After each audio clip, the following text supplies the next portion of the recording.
வனதிஸ் kitchen.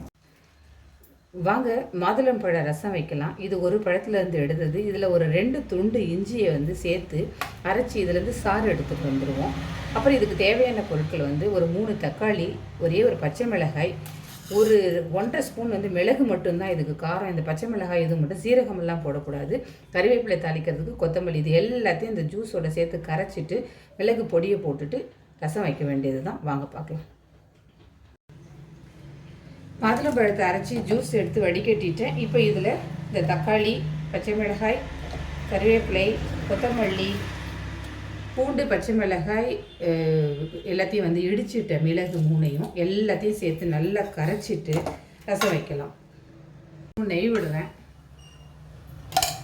நெய்யில் தாளித்தோம்னா இந்த ரசம் ரொம்ப சூப்பராக இருக்கும். நெய் காஞ்சிருச்சு, கடுகு போட்டுக்கலாம்.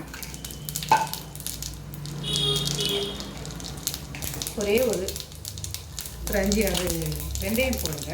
எப்பவுமே ரசம் தாளிக்கும் போது வெந்தயம் போட்டிங்கன்னா ரொம்ப டேஸ்ட்டாக இருக்கும். அவ்வளோதான், எல்லாம் கரைச்சி வச்சுடுங்க. இதை ரச கரைச்சல் ஊற்றிட்டு